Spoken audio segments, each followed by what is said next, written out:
Dia 25.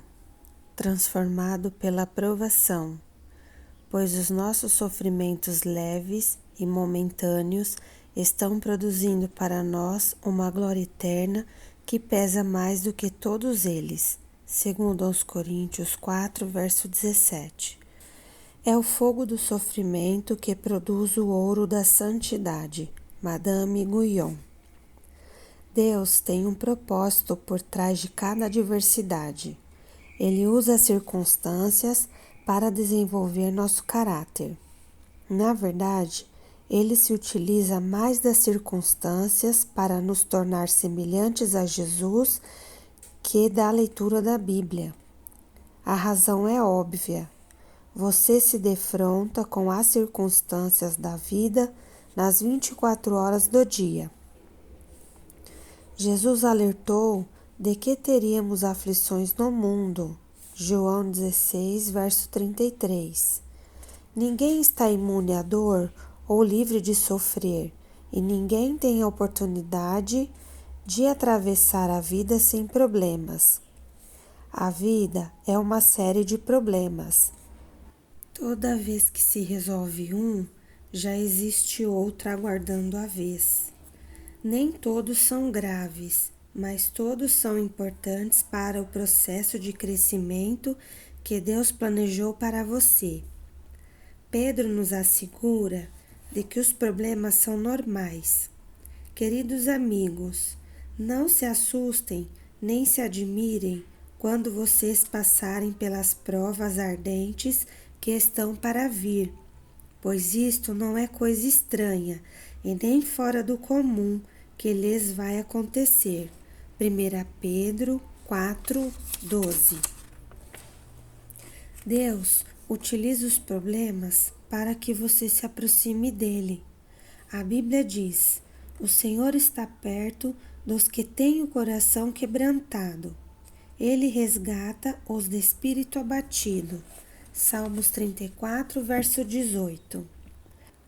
As mais íntimas e profundas experiências de adoração ocorrerão provavelmente nos dias mais sombrios, quando o coração estiver partido, quando você se sentir abandonado, quando não tiver mais nenhuma opção, quando a dor for intensa, nos dias em que você decide buscar somente a Deus.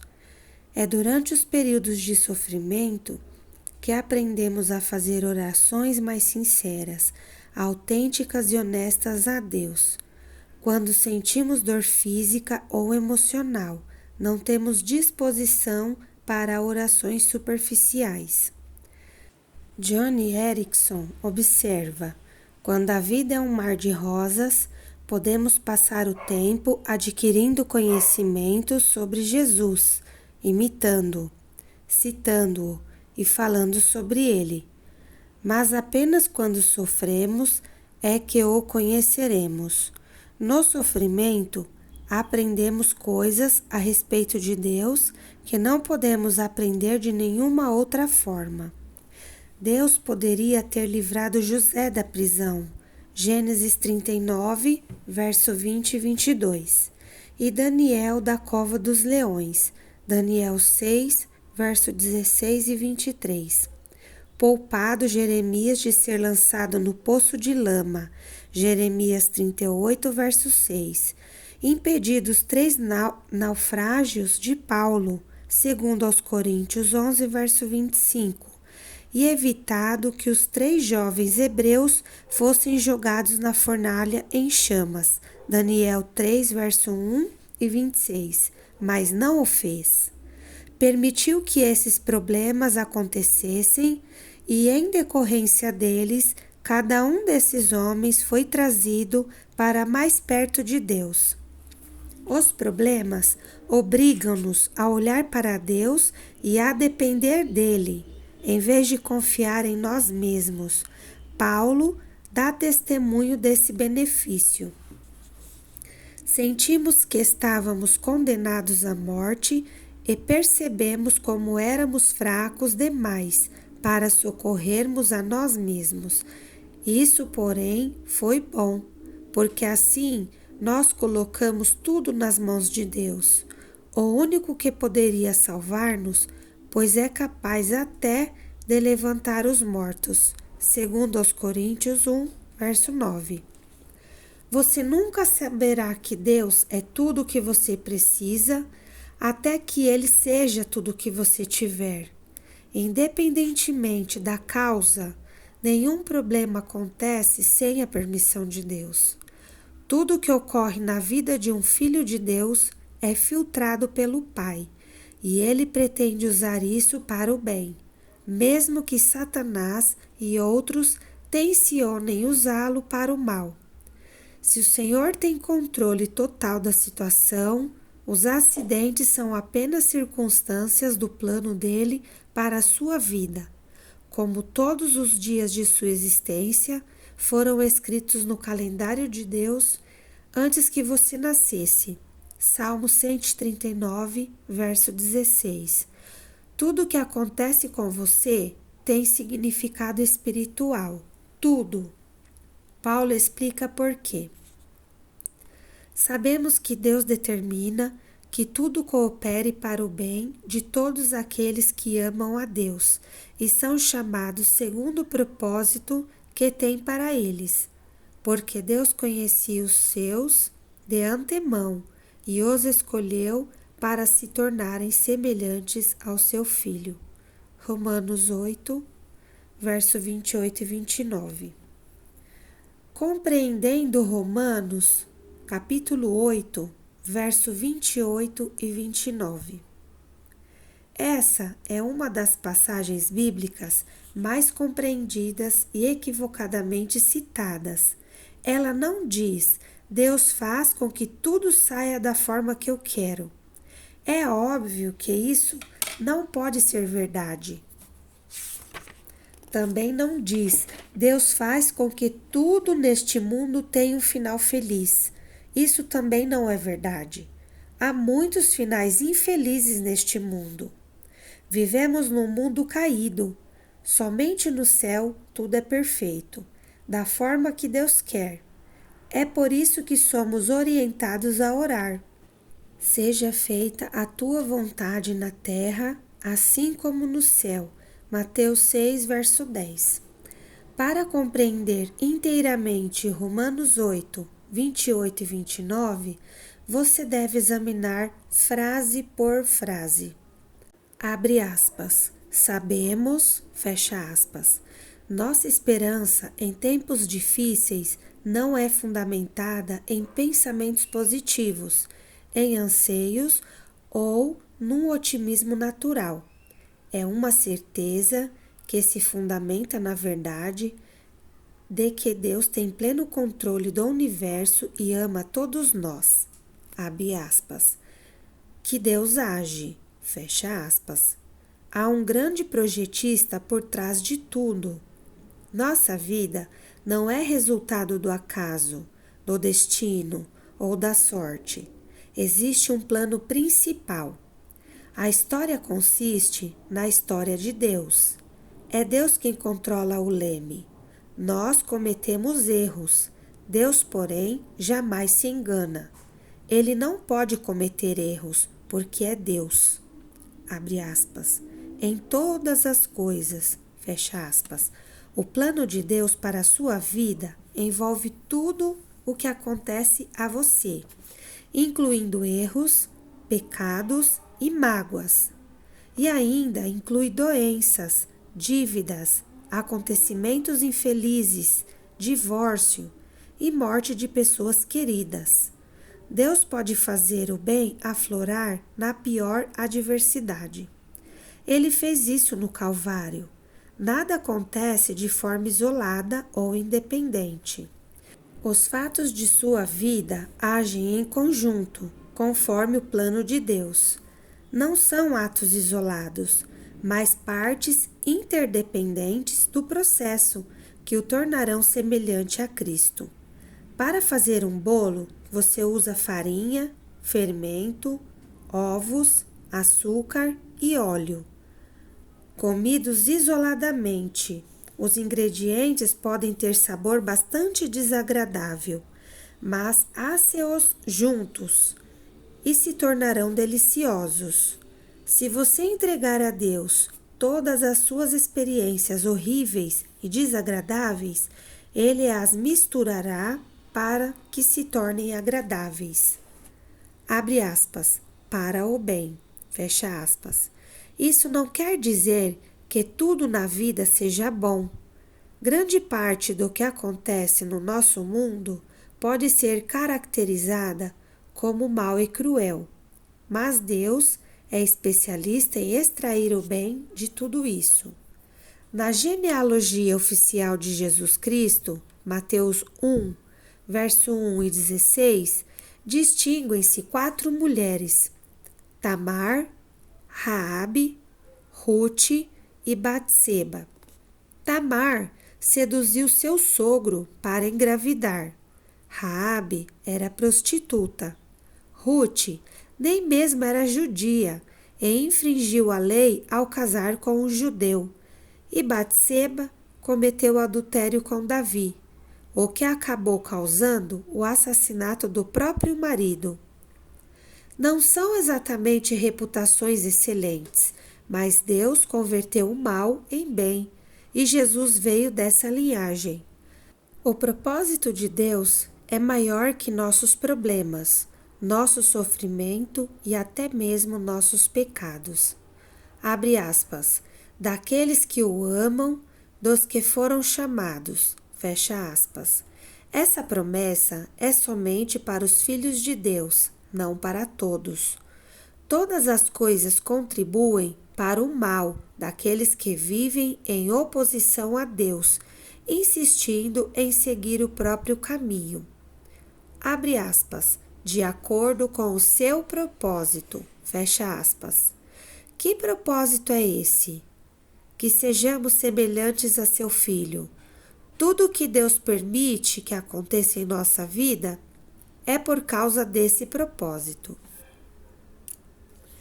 Edificando um caráter semelhante ao de Cristo. Somos joias moldadas pelo martelo e o cinzel da adversidade. Se o martelo do joalheiro não tiver peso suficiente para aparar nossas arestas, ele usará uma marreta. Se formos realmente obstinados, ele utilizará uma britadeira. Ele usará o que for necessário. Cada problema é uma oportunidade para a edificação do caráter, e quanto mais difícil a situação, maior o potencial de desenvolvimento dos músculos espirituais e da fibra moral. Paulo disse: sabemos que essas tribulações produzem paciência, e a paciência produz caráter. Romanos 5, verso 3 e 4.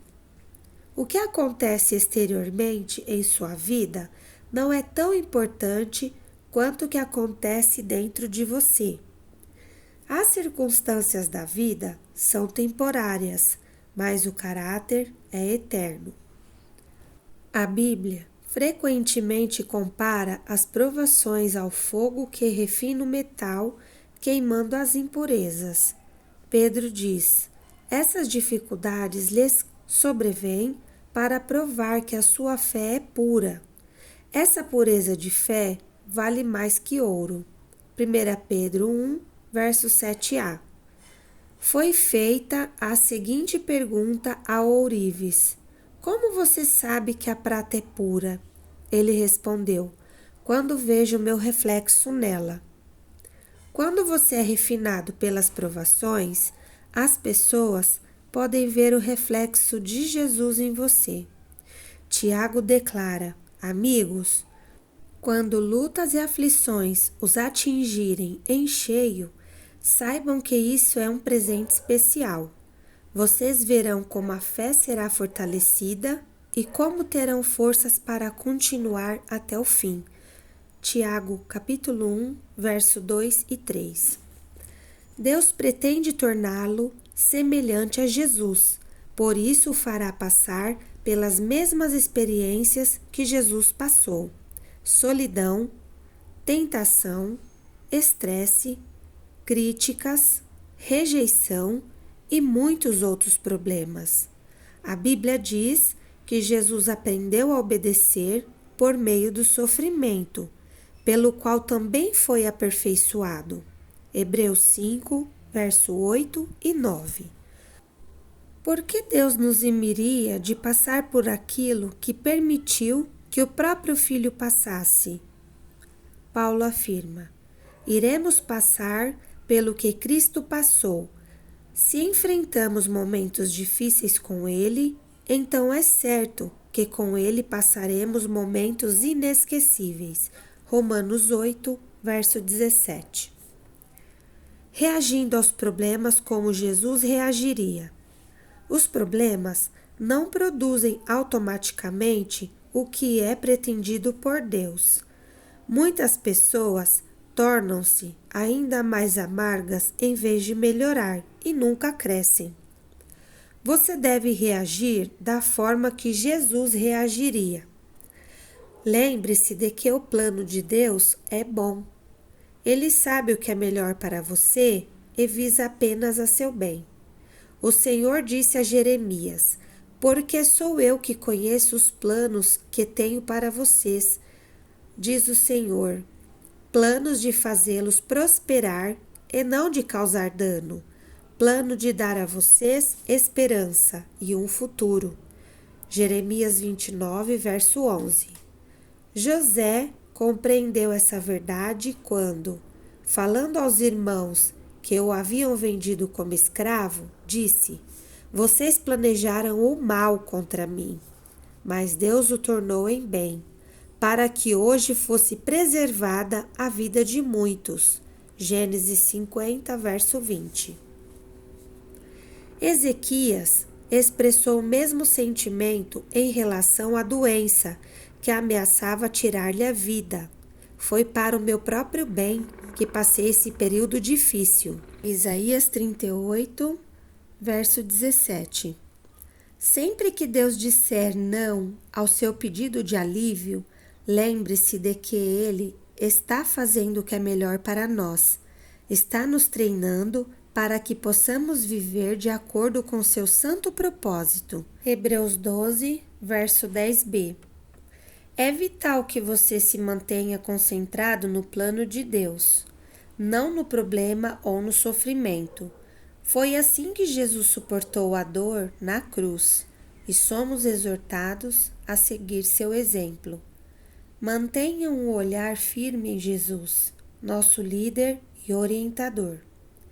Ele esteve pronto a padecer uma morte vergonhosa na cruz por causa da alegria que sabia que depois ia ter. Hebreus 12, verso 2a. Corrie ten Boom, que sofreu num campo de concentração nazista, explica o poder do foco. Se você olhar para o mundo, ficará aflito. Se olhar para você mesmo, ficará deprimido. Mas, se olhar para Cristo, descansará. O foco determinará seus sentimentos. O segredo da resistência é lembrar-se de que o sofrimento é temporário, mas a recompensa será eterna. Moisés suportou uma vida de tribulações porque contemplava sua recompensa. Hebreus 11, verso 26. Paulo suportou as adversidades da mesma forma. Ele declarou: nossas presentes aflições são muito pequenas e não durarão muito, e ainda produzem para nós glória imensurável, que durará para sempre. Segundo aos Coríntios 4, verso 17. Não se renda às considerações de curto prazo. Mantenha o foco no resultado final. Se participamos da sua glória, precisamos participar também do seu sofrimento. O que sofremos agora não é nada comparado com a glória que Ele nos dará adiante. Romanos 8, verso 17 e 18. Exulte e agradeça. A Bíblia diz: deem graças em todas as circunstâncias, pois esta é a vontade de Deus para vocês em Cristo Jesus. 1 Tessalonicenses 5, verso 18. Como isso é possível? Observe que Deus nos manda dar graças em todas as circunstâncias, mas não por todas as circunstâncias. Deus não espera que você seja agradecido pelo mal, pelo pecado, pelo sofrimento ou pelas consequências dolorosas próprias deste mundo. Em vez disso, quer que você demonstre gratidão pelo fato de ele usar os problemas que o afligem para o cumprimento dos propósitos dele.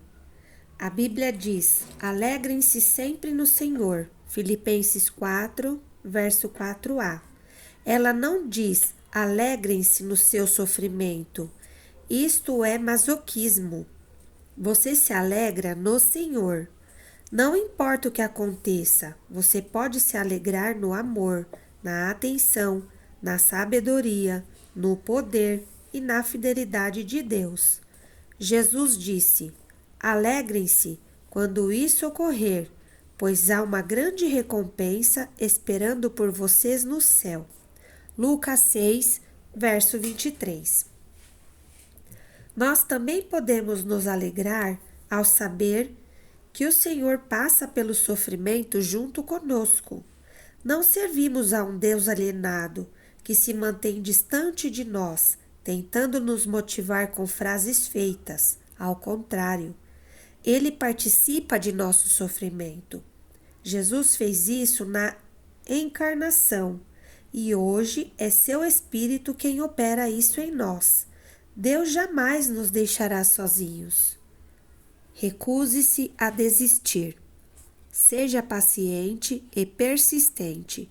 A Bíblia diz: entendam que os problemas vêm para lhes testar a fé e gerar em vocês perseverança. Mas deixem que esse processo continue até que a perseverança se desenvolva completamente e descobrirão que se tornarão homens de caráter maduro, de integridade, sem nenhum ponto fraco. Tiago 1, verso 3 e 4. A construção do caráter é um processo lento.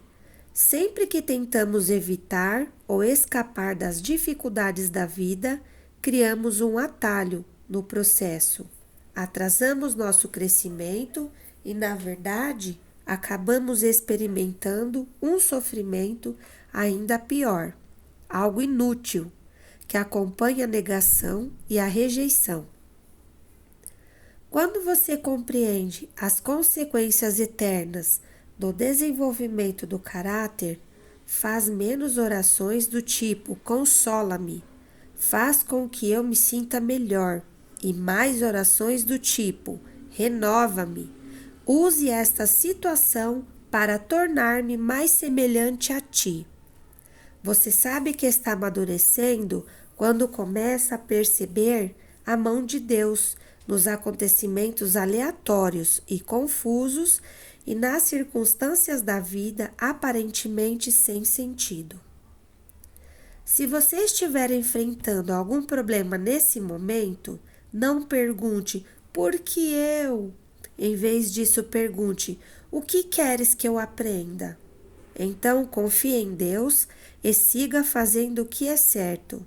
Vocês precisam perseverar, permanecer firmes na aliança de Deus para alcançar o aperfeiçoamento prometido. Hebreus 10, verso 36. Não desista. Cresça. Dia 25. Pensando sobre o meu propósito de vida. Tema para a reflexão. Existe um propósito por trás de cada adversidade. Versículo para memorizar. Sabemos que Deus age em todas as coisas para o bem daqueles que o amam, dos que foram chamados de acordo com o seu propósito. Romanos 8, verso 28. Pergunta para meditar. Que problema em minha vida permitiu que eu experimentasse um crescimento maior.